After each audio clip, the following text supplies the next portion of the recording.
Good morning and welcome to Executive Dialogue 3 on leveraging demand flexibility to make the Indian power grid resilient, reliable, and cost effective. At the very outset, I wish to record my sincere thanks to our platinum sponsor Danfoss, gold sponsor The Breathe, and silver sponsors Saint Gobain and Smart Jewels for making feed possible. I would like to also thank our networking and outreach partners Griha, Ishray, Rama, and the India Smart Grid Forum. Please note that we will open the floor for Q&A in the last 10 minutes or so. So please keep sending in your questions through the chat box on the right side of your screens. Without any further ado, I wish to invite our executive speaker and session chair, Mr. S.K. Soonee, advisor to POSOCO. Mr. Soonee has over 4 decades of experience in power system operations of various regional grids of India and has worked extensively towards integration of grids leading to the formation of the national grid and now the SARC grid. Mr. Soonee is a Life Fellow of Institution of Engineers India, Fellow of IEEE, a distinguished alumnus of IIT Kharagpur, a distinguished member of the Council on Large Electric Systems, Fellow, INAA, foreign member NEA of the US. Mr. Soonee, it's a pleasure to have you. And with you, I would also like to invite Dr. Sushanta Chatterjee, Chief Regulatory Affairs, Central Electricity Regulatory Commission. Dr. Chatterjee has been working in the power sector for around 20 years and has extensive experience dealing in power sector reforms, especially regulatory reforms, with a focus on renewable energy sources. We'll first hear from our expert speaker and session chair, Mr. Soonee, followed by Dr. Chatterjee. Sirs, over to you. Thank you, Akash. Thank you, Feed 2022 AIE, for giving me this opportunity. Yes, the topic for us is demand flexibility to make Indian power grid resilient, reliable, and cost effective. Each term is so very important to all of us. So the agenda before the whole world is very loud and clear. Climate action, decarbonize, energy transition, do whatever you can, whatever way you can. So renewable energy, energy efficiency are the 2 pillars. Resource adequacy, energy security, growth are equally important for a country like India. Electrification of transport, electrification of cooking are on the anvil. Markets are being designed and Indian market is very vibrant. But there is a lot of interrelation between all these. There is a cross-cutting subjects and one cannot see in isolation anything. So let me nostalgically recall my first-hand experience of operating Eastern Region grid in 90s, or in fact late 80s. There used to be shortages, there used to be disturbances, and in the coordination forum like EREB, Eastern Regional Electricity Board, the earlier avatar of Regional Power Committee, all the utilities used to discuss weekly and monthly as to how and what can be done. And then we realized that we had maximized everything and we had to take help of the large industries. And Eastern region, as you know, famous for large industries. Steel, like Durgapur Steel, Bokaro Steel, Rourkela Steel Plant. Nalco is a big industry. Then Coal India, deep gassy mines, railways. So we brought all of them in the fold. We realized that we can get cooperation from them, make their life easy. And I tell you, it was such a success that we had visited each of those plants, segregated their essential and non-essential loads, and it was a wonderful cooperation. and it served its purpose. What happened was gradually we achieved adequacy, and somehow their participation dwindled. But now it's a renaissance. We need to bring back industries, make them grid interactive, and make them a part of the grid responsive. And that's the topic. So, like pump storage, it has become a renaissance. It started with nuclear, and now with renewable, we are getting pump storage back. Same is with demand response. Same is with the participation of them.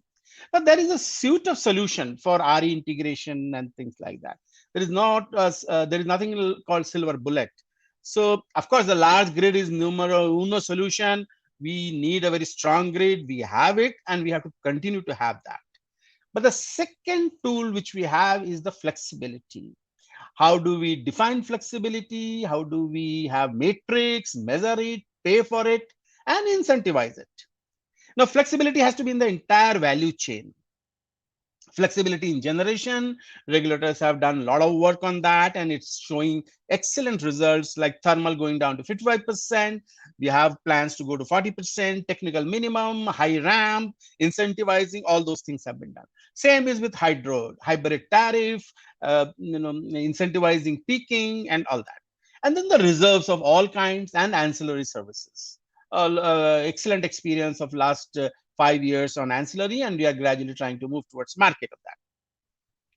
On transmission front, again, India is leading. We have a dozen HVDC and a few dozens of SVCs and STATCOMs. That makes transmission also very flexible.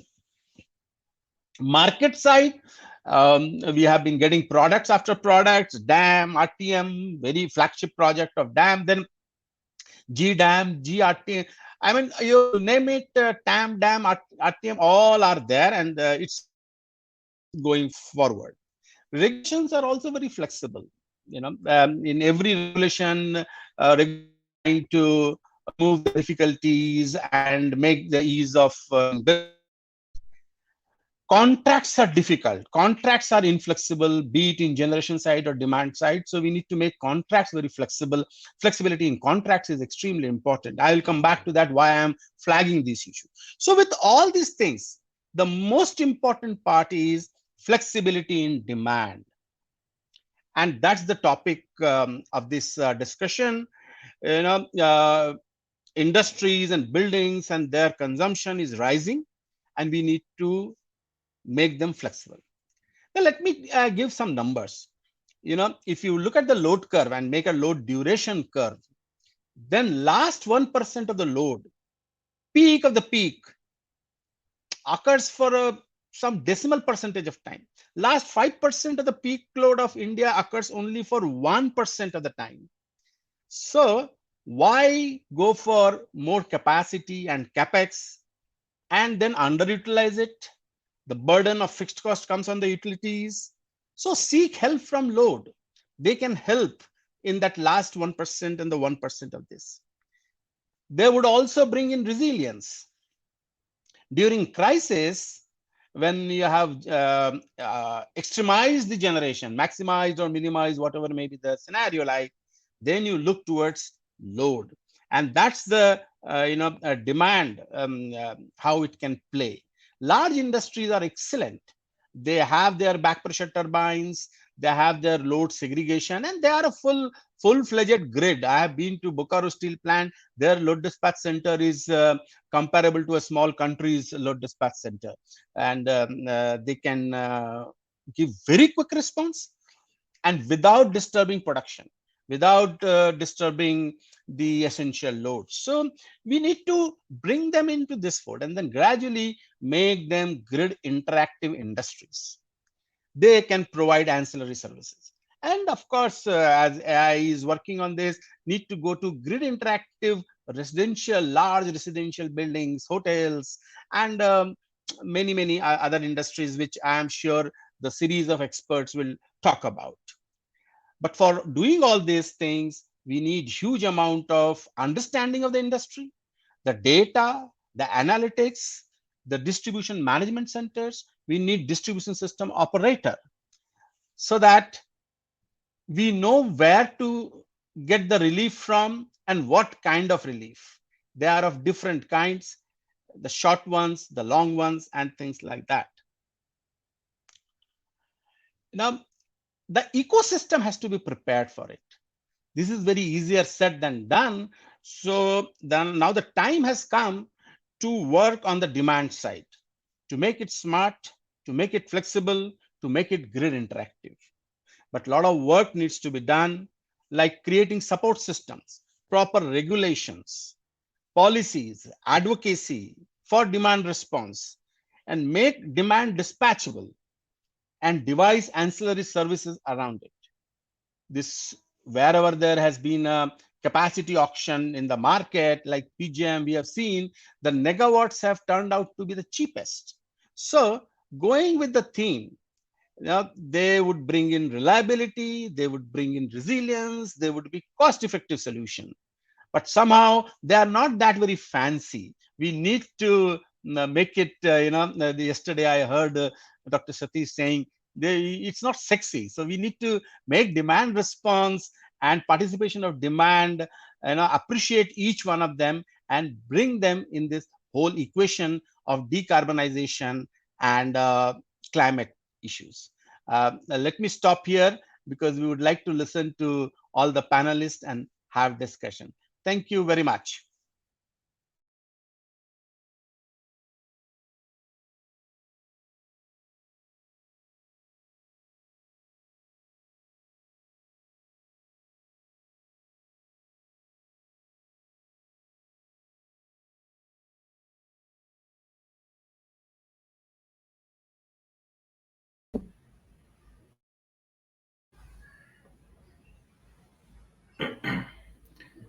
I I understand, Mr. Soonee. I understand. I have to chip in at this stage, so I am not waiting for the organizer and taking over the stage for brief remarks from my side. Well, thanks to the organizer for inviting me to this important event, and the topic is really quite interesting and very close to my heart, leveraging demand side flexibility. And Mr. Soonee, having said the context, your life becomes very easy because have a broad you have broad contours of the topic which we can deliberate on and give perspectives from our respective fields of expertise. Yes, this context of demand side flexibility assumes importance in view of the ambitious target of RE integration that we have set for ourselves, and majority of the renewable energy sources that we have in mind as policymakers and regulators are to come from highly variable and intermittent sources like wind and solar, which brings this whole topic about flexibility to the focus. This is the need of the hour in terms of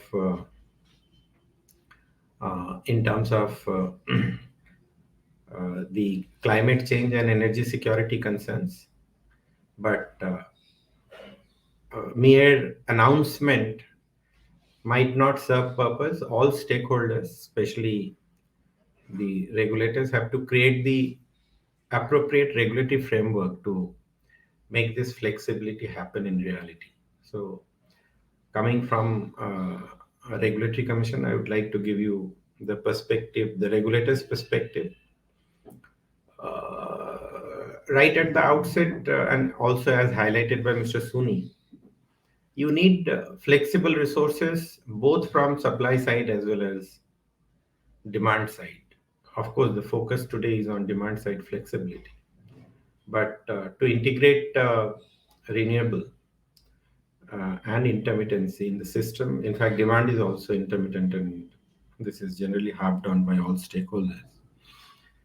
You need flexible resources, and the first important thing that we conceive as regulators currently, which possibly we have not spent a lot of time in the past, is the need for a proper resource adequacy requirement or a regulatory framework for resource adequacy. What does that mean? I mean, resource adequacy means you need to have adequate resources to meet your demand at all times. So there are standard literatures on the resource adequacy framework, and the whole exercise starts with proper and scientific load forecasting. And we say when you're talking in terms of high penetration of renewable, you need to talk in terms of net load, because load minus the renewable is considered as the net load, which you tend to fill through procurement of generation resources or other kinds of resources. So that's possibly the most important need. We have been doing load forecasting, but we understand that it's not being done as scientifically as it is required to be done, and we are paying price for that. And Mr. Soonee touched upon a very important point about optimum utilization of resources, so that we don't end up getting into a stranded asset and stranded cost issue. And this is one big problem that we face as regulators, because we have to deal with, ultimately we pass on the costs to the end consumers. So Mr. Soonee talked about that last mile, a minuscule percentage of the peak. And for that, what happened in the past, that we contracted base load even to meet our peak demand, which today has landed us to a situation where we have huge stranded capacities, and the discoms are approaching the regulator asking permission for reneging those contracts, because they are paying, I mean, they're bleeding through their nose in terms of paying the fixed cost despite not utilizing those assets. So we have of late been emphasizing a lot on the resource adequacy framework, and in that the first important thing is in terms of the demand forecasting, where you do factor in the renewable and also other distributed energy resources that would come as we go along. On the Once you do that, then you have a you do power procurement planning, and you have a couple of steps which are, I'm not going into detail, but talking more in terms of the flexible requirement. And as I said, you need flexibility from both supply side and demand side. We have created some regulatory framework for supply side flexibility. We have notified the technical minimum requirement for thermal, because you have to make the thermal dance to the requirement of integration of renewable. We need to emphasize more on utilization of hydro and also gas, but then we have constraints in terms of utilization of hydro and gas. Thermal also, there is a limit beyond which you cannot stretch them to dance to the tune of the RE. So given these constraints of supply side flexibility, the importance of demand side flexibility assumes all the more greater importance. And in that context, of course, a lot of emphasis is being laid by both the policymakers and the regulators. On the policy front, a high-level committee has already worked on, energy storage, demand response, pump storage. Also, on the policy side, people are working to make sure that we have some provision for resource adequacy, appropriate resource adequacy design in the national electricity policy.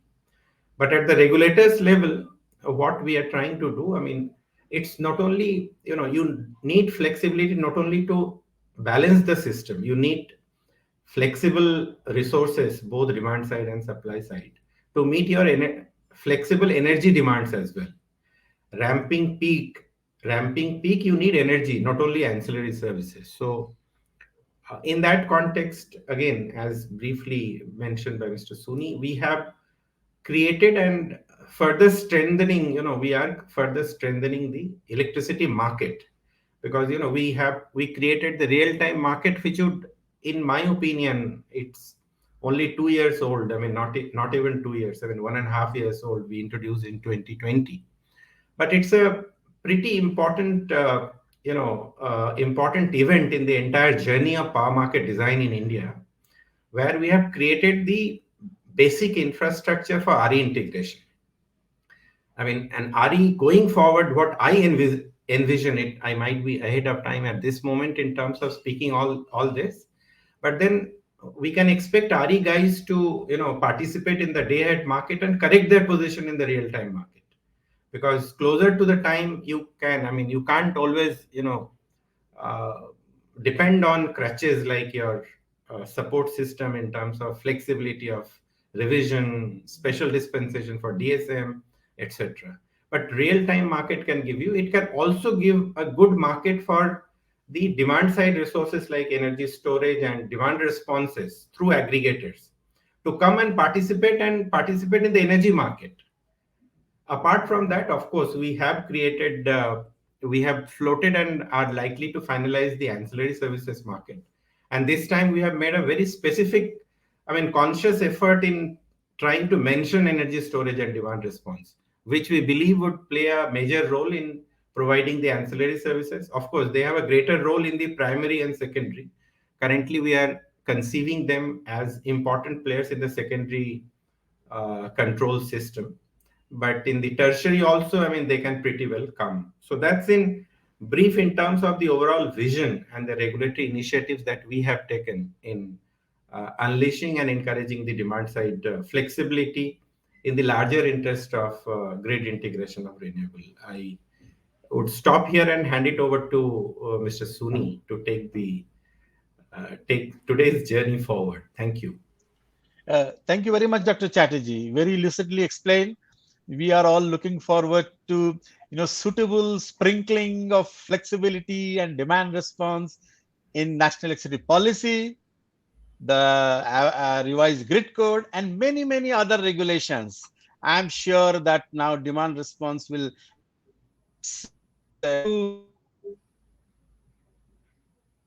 all the regulations and policy. And coming from Dr. Chatterjee is quite. Thank you very much. So with this, we move forward, and our first speaker would be Mr. Abhishek Ranjan, Senior VP from Renew Power. Uh, uh, is that all right, Akash? Yes, I can see Abhishek. Morning, sir. Am I audible, sir? Yes, you. We can hear you. We can see you. Thank you, sir. And Akash, if I can request you to put up 2 slides which I had requested. Yes. Ishan, could you please do that?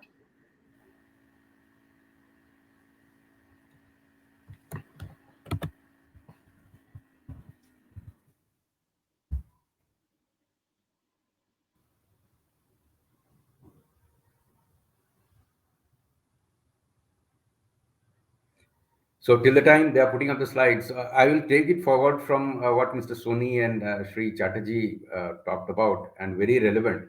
I must congratulate our policymakers and our regulators to think about this flexibility issue in advance, especially from the supply side. We have already have so many reforms in terms of, say, real-time market, or even we are talking about market-based economic dispatch, ancillary regulations draft DSM regulations, which are in public domain now, national city policy, which Dr. Soonee talked about, draft one, which was introduced in April, and so many other things. The grid code also, I mean, as Dr. Soonee said, the grid code also is going to be very soon in place with modifications, accommodating what demand side is. So, ladies and gentlemen, thank you, and thank you, AEEE, for giving me this opportunity. In the next 5 to 10 minutes, I would just introduce 2 slides to you, taking forward from whatever has already been told. I will try not to repeat it, and then see the first slide, please, Ishan. Yeah. So this is an experience what is happening in one of good markets, which I feel is very relevant to us. I had my own personal experiences with them. That is California. Now, there are strong and robust regulatory positions which are in place right from as early as 2007. And they say that their utilities have been directed over there to integrate customer demand side programs such as energy efficiency, self generation, that is rooftop solar, etc., advanced metering, and demand response in a coherent and efficient manner. This was way ago in 2007. Now, distributed energy resources include customer-owned generation, that is rooftop solar in our case, for example, and which has been beautifully captured in our draft National Electricity Policy 2021. Demand response and energy efficiency, three pillars of the distributed energy resources, which they have already recognized. Then, in another decision, they have defined demand response as reductions as well as increases or shifts in the electricity consumption by customers in response to their economic signals or reliability signals. Both are very, very important. So, demand response does not mean only reduction in demand. It also means that you inject certain generation into the grid when it is desired to support them, to support, say, for example, reliability, frequency, if it is dipping, etc. Now, economic signals include electricity prices, TOD, etc., or financial incentives which can be given to the participants in the demand response who are participating in that. And reliability signals include whenever the grid is under stress, for example, signaled by the frequency going down or going up in say, for example, a thunderstormy day when the sudden rainfall, brings down the load drastically. Whereas supply is there, the flexibility is not much there, so it has to reduce immediately, and then the frequency goes up. And then second is the high prices on the grid. So many times we find out there are certain pockets in the time zone, maybe 1 hour or maybe few time blocks, when the prices pop up very, very high on the real time market. Also, we have seen historically there are multiple reasons for it. So then these resources can be called into services. Now, CPUC, that is California Public Utility Commission, also issued a decision in 2012 directing the implementation of Rule 24, which says direct participation of DR, demand response, both the utility and third-party aggregators can participate in the independent system operated wholesale market, day-ahead market, real-time, and ancillary services. And in our country, we have all these three kinds of products already there in place. So this is a snapshot of what is happening on the regulatory position as far as some other country is concerned. And what were the key drivers they have identified? That is increasing interpreting the supply side, which is variable renewable energy, and the need for integrating it. Duck curve management. So sudden steep rise in the demand, especially in the evening hours when the sun sets, that is where these demand resources comes handy. And now demand response can be both a supply side resource as well as a load modifier resource, as they have considered. So when I say supply side resource, the prosumers using rooftop solar along with storage can enter and increase their generation, which is a supply side resource demand response. And load modifier means when you like energy efficiency, for example, or you shift the load, your demand. That means you are modifying the load curve, flattening the load curve. Now, they are also saying that this demand response and all the DSM can be used for assessing the long-term impact on the grid upgrades and the future resource requirement. When I say resource requirement, both the transmission and generation resources. This could be distributed energy resources.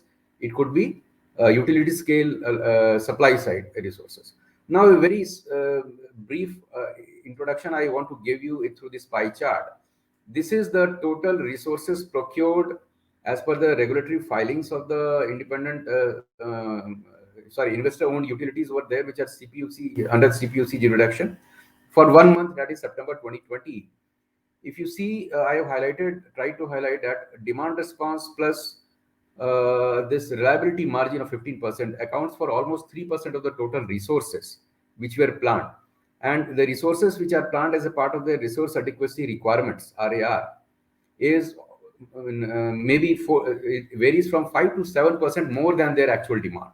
This is on the view of the reliability margin requirements of the regulatory commission over there. Next slide, please. Now, in our country, we have a very robust regulatory framework as far as DSM regulations are already in place with several utility commissions, regulatory commissions in our states. And what are the key drivers for DSM as a dispatchable resource? RE integration and attain zero carbon status that our country has now pledged, that we have to attain zero carbon, net zero, etc. by certain timeline. And this will help in that, attaining that. Optimal utilization of the variable generation, avoiding any curtailment or over injection leading to grid unreliability issues, etc. and transmission distribution resources is another driver for the same. Avoidance of incidents of grid outage, maybe blackouts, etc., where these battery resources can play a very vital role in saving the grid in those last moments when the grid is about to collapse and achieve better reliability. Energy arbitrage. So, for example, when there are instances of high grid prices, these demand response resources can pitch in and save the cost or that very precious money for the ratepayers or our consumers, basically for the discoms. Now, this is a study which was done by National Renewable Energy Laboratory for BSCS last year, and it was released. And this was the title was Unlocking Demand Side Flexibility. This is available in public domain. Now, peak reductions shall bring capacity savings both in generation and network. These are the key findings. Actually, I'm reading out, as well as energy savings. As Mr. Chatterjee says, both demand as energy, both are equally important. Now, target domestic consumers have to target for the peak reduction. Domestic consumers are willing to participate in DR. C&I consumers are more willing to participate in the energy efficiency. And top 5%, what Dr. Soonee was talking about, I mean, there is a potential of almost 2% reduction in the peak demand in summers and about 4% in winter. So with this, I'll end my submission. Thank you. Thank you, Mr. Abhishek, for very lucidly presenting the demand side. Now, I had just one follow-up. You know, what are the barriers to converting it in practice? What are the ecosystems? Because our fellow panelists will talk about it. Is metering an issue? Is settlement system an issue? Is end-to-end understanding an issue? What are the nuts and bolts which needs to be tightened to actually get the relief? Could you kindly give your views on that? Sure, sir. Whatever little experience I have, I see demand response in the present regulatory regime as a supply resource can be easily put in, and as well as a load modifier. And how do I say so? If we, even if, for example, we have procurement, we have supply procurement regulations, we have supply procurement guidelines from the government, competitively bid procurements. For example, we can procure short-term power supply from the portal bilaterally, or you can float tenders also. Those banking tenders, these are all there. We can also use RFPs for seeking aggregated demand response quantum from the consumer side and design a suitable incentive mechanism for the same. So that can be done from both the C&I consumers as well as residential consumers. In fact, we did some kind of POC in previous organization where we found out that yes, there is an interest actually to do. What are the barriers for the same? The barriers are a non-willingness. There is a certain need for nudge to honorable regulators where they can gain confidence that this is a reliable resource. We can't compromise on the reliability of the grid or supply. So demand response as a supply resource or a load modifier needs to be established. And of course, my other colleagues will talk about the technical issues, metering, measurement and evaluation, M&V framework, etc., etc. But those things are mostly in place because this is already happening elsewhere. Technology is there. My fellow colleague, I think from Oracle, they will talk about that one. So this is only I think there is a mindset now, positive mindset is already building in. So if that nudge comes in from the honorable regulators, definitely that can be floated. And there is, I don't think there is a legal barrier as of today also to say float an RFP for a demand response product as long as you are cost reflective and cost competitive and you are ensuring that you will be reliably meeting the demand without compromising on the grid security and without leading to any power shortage or outage, which is forcibly outage. So there is no, pressure on the discoms to not to do so.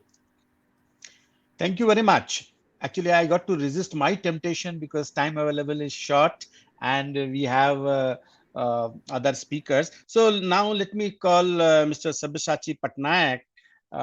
He is from Oracle O-Power and he would talk about analytics and how we can use data. So, Mr. Sabyasachi, floor is yours.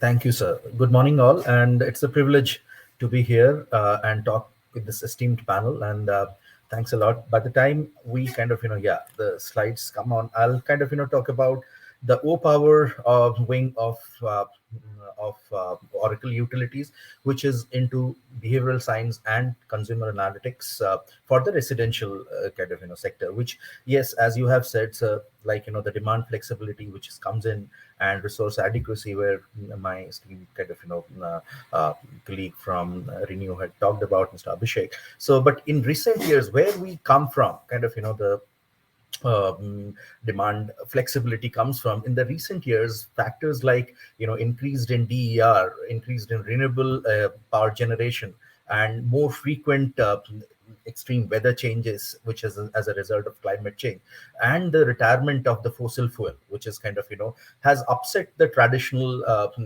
relationship, the way of energy supply and demand.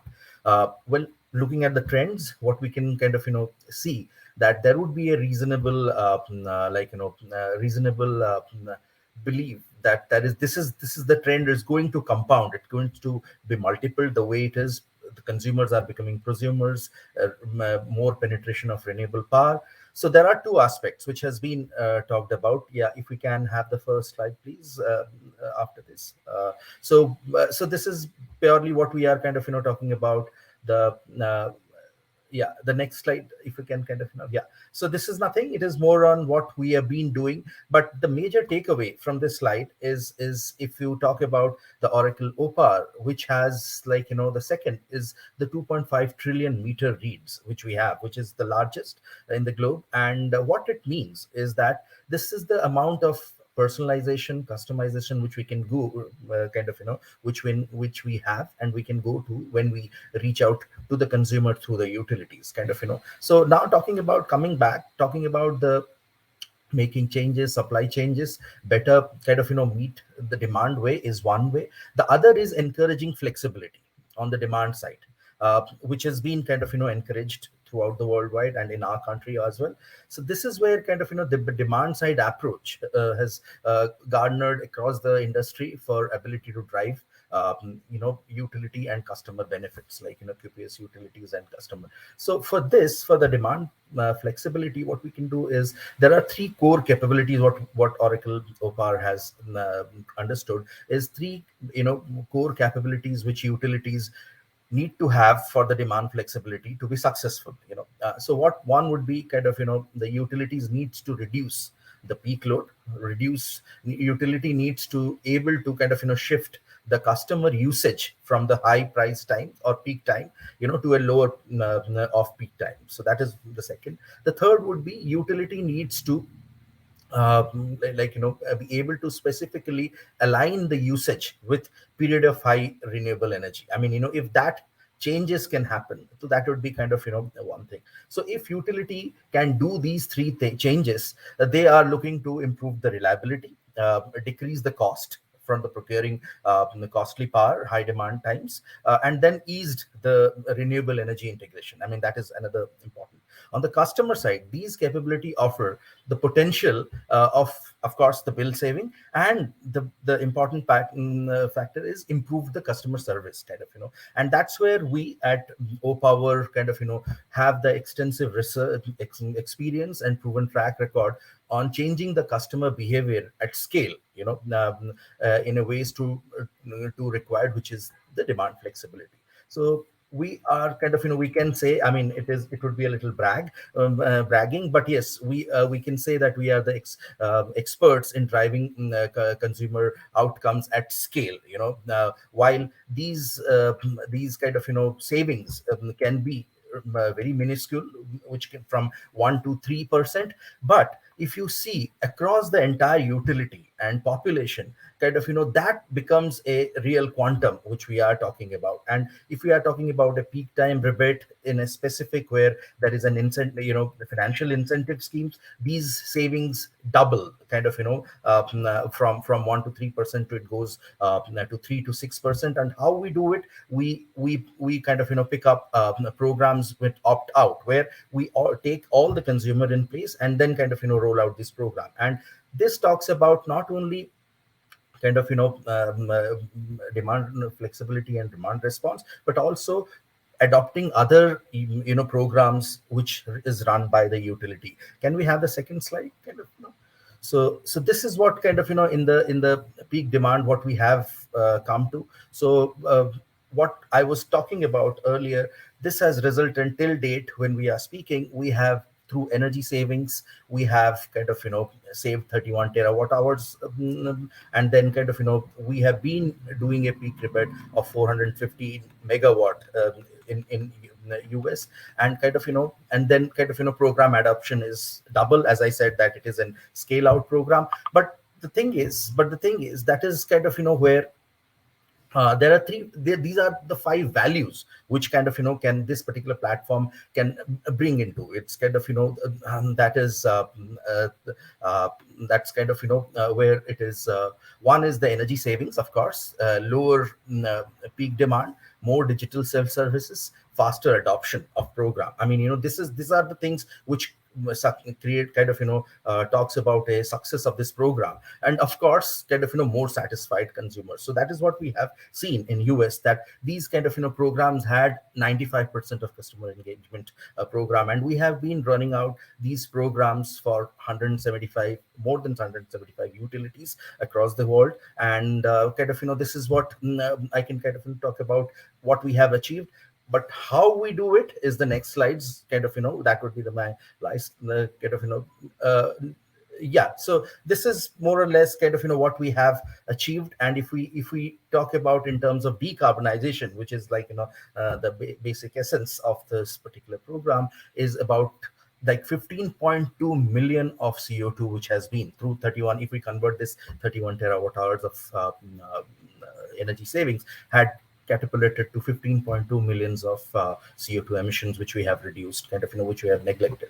And there are other similes which you can see, is like, 16.7 billions of coal which we have saved, or 3.3 millions of fossil fuel run vehicles, which is kind of, thing. So what we do in a brief, I can kind of, don't want to get into length, but in brief, what we generally do, I'm kind of, talk about, is the next slide, which where we, yeah, that's where we are. What we do is we influence customer action through kind of, the consumer analytics and behavioral science. Like, that's what we are good at and best at. So OPAR, Oracle OPAR AI continuously kind of, learns what each consumer needs and wants. Is when I spoke about the first slide, the 2.5 meter 2.5 trillion meter reads. This is what is kind of, helps in getting the each and every consumer needs.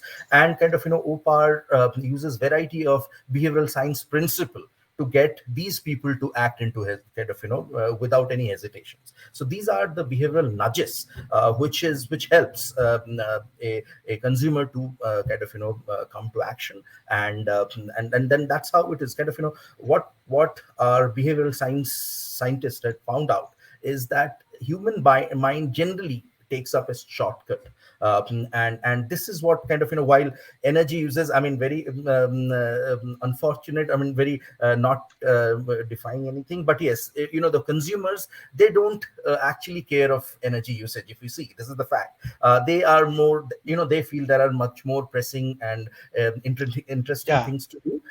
But kind of, that is where Yeah. this particular short span attention, which we can kind of, come out with the exact Thank you. program will really define. So this is what kind of, what we do at Oracle OPAR, and that's how we try to do our bit in saving kind of, the planet, and promoting Thank you decarbonization. very much, Mr. Sabyasachi Thank you. Patnaik, for very clearly giving the message. The wisdom lies in the data, waiting to be extracted. Thank you. Right. Thank you. Due to paucity of time, we have to move to the next speaker, Dr. Mahesh Patankar from MPN System. Yes, Mr. Patankar, the floor is yours. Either the video can be played, or if he is on live, then he can come on. Thank you. Online, sir. Yeah, yeah. Yeah, I'm online, sir. Yeah. Thank you. So very Thank you. glad to be here, and thank you for the initial presentation, Mr. Soonee and Dr. Chatterjee's intervention, and also Very good friend, Mr. Abhishek Ranjan, talked a lot about his experiences and what has happened in the other countries. And Sachai, really nice to be on the same panel with you again after a break. I will sort of restrict my intervention to two parts. Firstly, I would begin with sort of what are the technologies that are available to us to really facilitate the demand flexibility. And I would like to sort of state here that anywhere between 5 to 10% of the load can be ramped up or ramped down. And I think that should be sort of like the overall target for any kind of distribution licensee in India. And if you look at the domestic sector, there are several opportunities.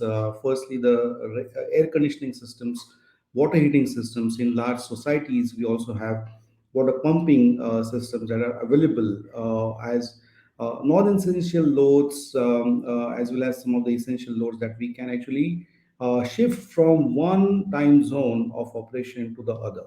Coming to the commercial sector, large commercial buildings have clearly sort of huge HVAC opportunity to ramp up and ramp down, and also the water pumping, elevators, and several other sort of lighting loads, which are now obviously sort of lot lesser than before. But small and medium enterprises and the commercial and the industries, as well as the large industries, offer immense opportunity to modulate what we can really see in terms of, say, electric furnaces, any kind of continuous process industries. Even in the textile industries, there are a lot of electrical load that can be shifted be able to be available as a flexibility part of it. I'm not going to touch upon the agriculture sector because there is some kind of a de facto load shading, which people in the past felt that that was like a demand response. So that's actually a wrong example. But in the large commercial sector as well as the industrial sector, one particular technology which fascinates me all the time is the thermal energy storage. And there are examples of that. And I would like to bring in the other part of my intervention, which was where do we stand in terms of the regulatory and the policy push? Avishek Ranjanji already talked about demand side management regulations being very prominent in India, but unfortunately, and that's my pain point to all the practitioners that I want to sort of express here. Unfortunately, there has been only one or maximum two regulator approved demand response initiatives that we have seen.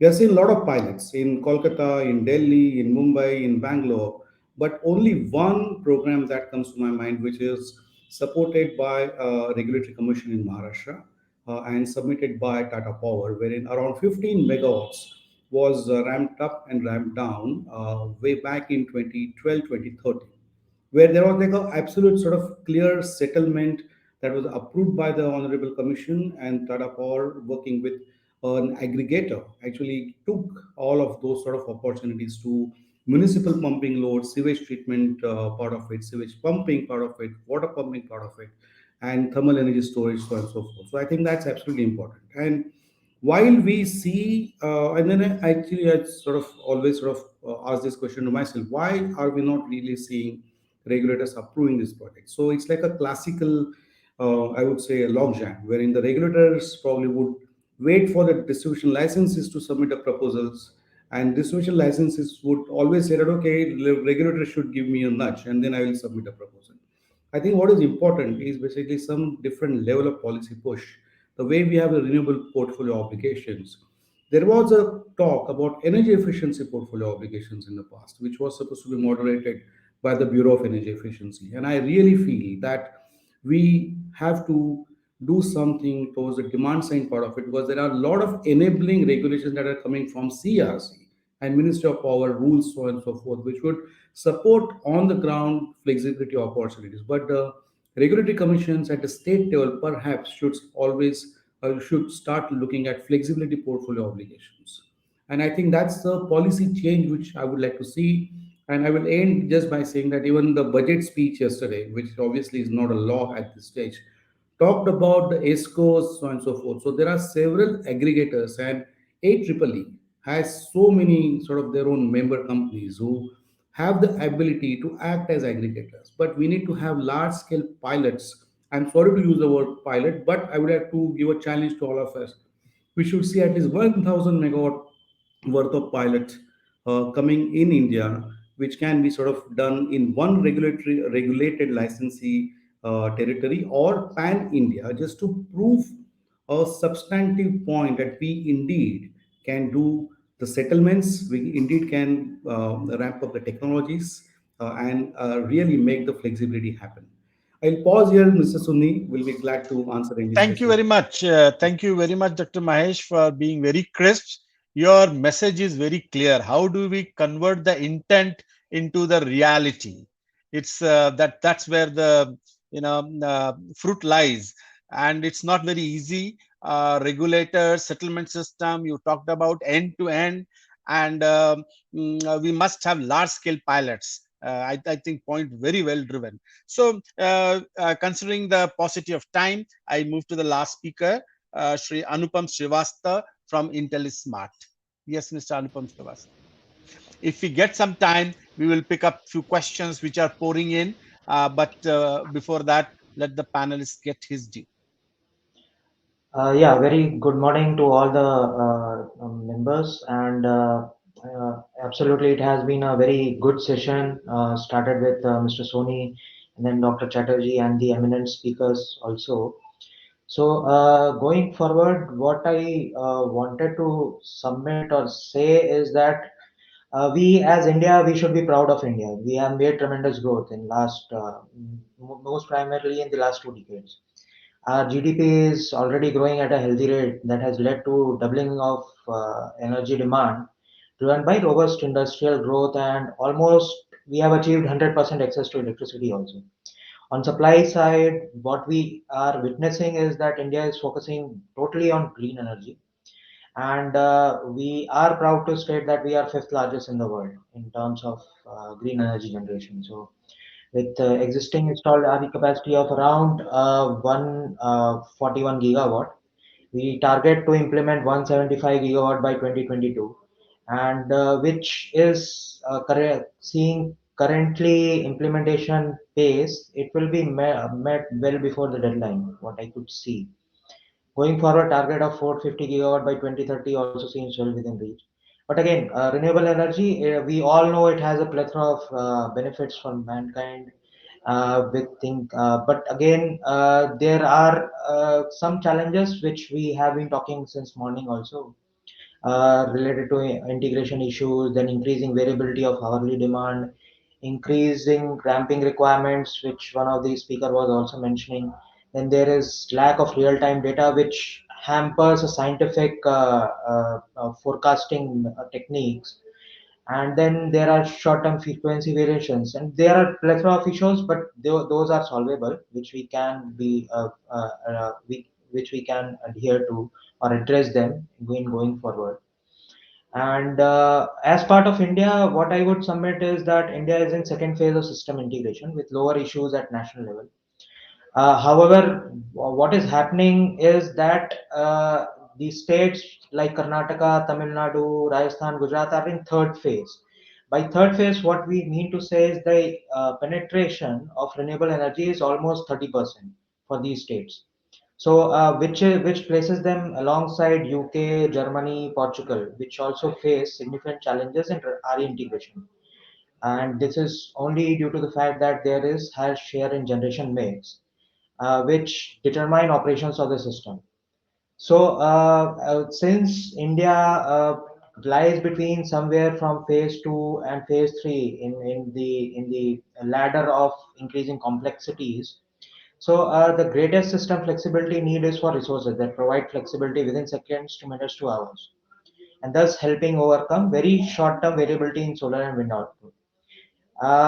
To summarize, major flexibility options could include that there could be reserves like spinning reserves and all. Automatic generation control is also one of the options. On the demand side front, there could be retail pricing, which could be enabled through smart metering or advanced metering infrastructure. Then there could be agricultural load shifting rather than shedding.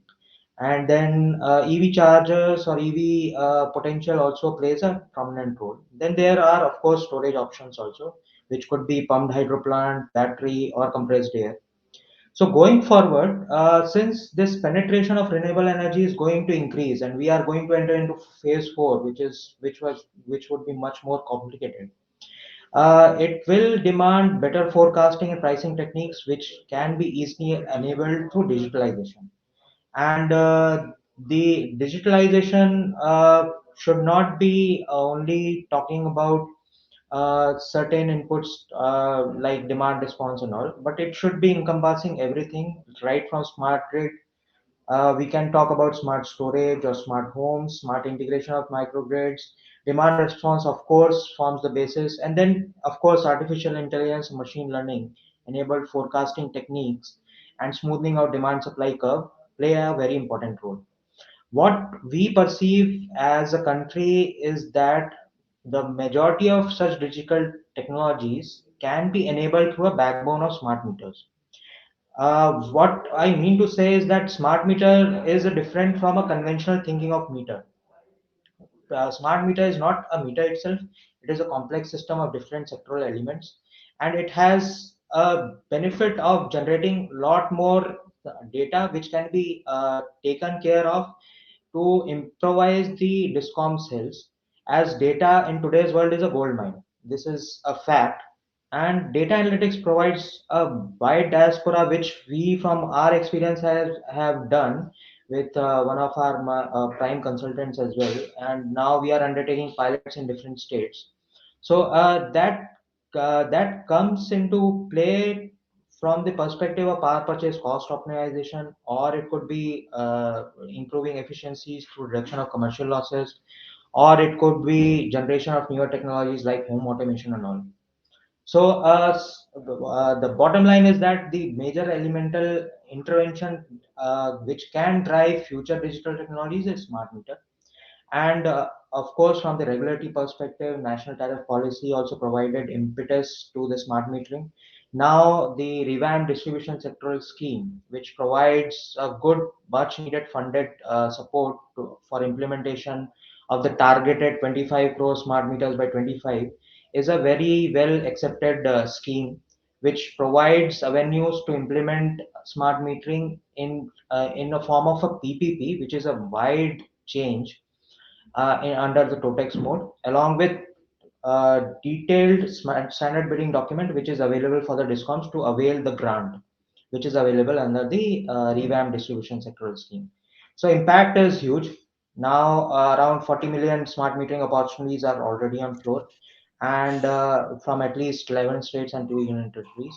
And we at IntelliSmart, we have the experience of deploying around 22 lakh smart meters as of now across 6 states. So we think that the market today, or the Indian power sector, is well poised, and the flexibility issues coupled with digital technologies along with the base element of smart metering can do very good, poses a very good Thank future for you. Indian. Yeah. Thanks. Yeah. Thank you, Mr. Anupam. So, we heard Dr. Chatterjee, Mr. Abhishek Ranjan, Sabyasachi Patnaik, Mahesh Patankar, and Mr. Anupam. The message is very loud and clear. We need policy push, we need regulatory interventions, critical resource adequacy, and we need in our portfolio of generation flexible resource adequacy in a very granular fashion. We need something demand response, and we need large scale pilots. We need ground end to end solution. We need technology and metering. We need reserves. So a lot of good discussions. We have only 2 minutes left. I would request each of the speaker to say very succinctly what would be his message. So we start with the same round. Mr. Abhishek Ranjan, please. Yeah, so utilities now should think very seriously about the resource adequacy and DSM as a part of the resource adequacy, and that will be made fruitful and facilitated by the proposed resource adequacy guidelines to be floated. Thank you. Thank you.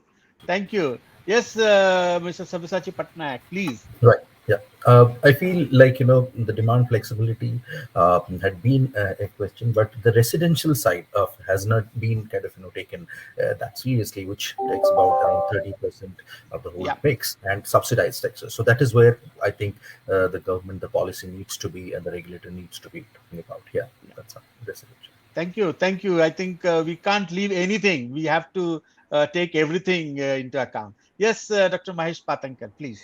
Yes, simple message. We need to think big, and I would like to see a 1,000 megawatt big pilot that is approved by regulator, even the economics of that approved by the regulator and implemented and evaluated.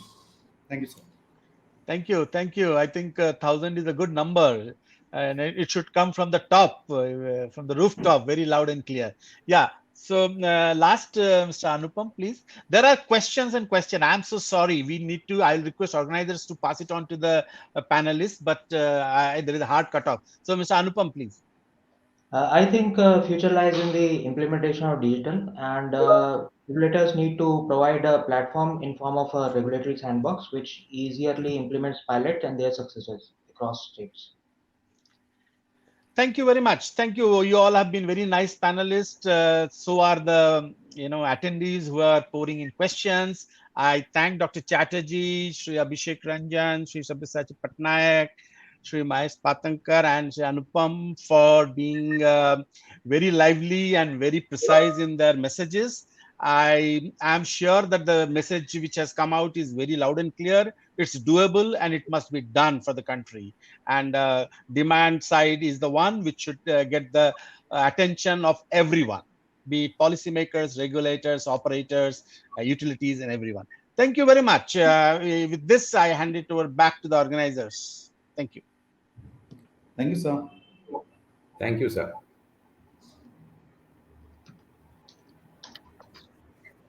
Thank you. I wish to extend my sincere thanks to all our speakers and session chair for this executive dialogue and the conference delegates for tuning in. I hope you found the discourse engaging and exciting. And I hope that you will stay with us at FEED for the rest of the day. Please feel free to visit the exhibition zone and utilize the networking opportunities during the breaks. I wish you all a very happy and fruitful conference. Thank you. Bye-bye.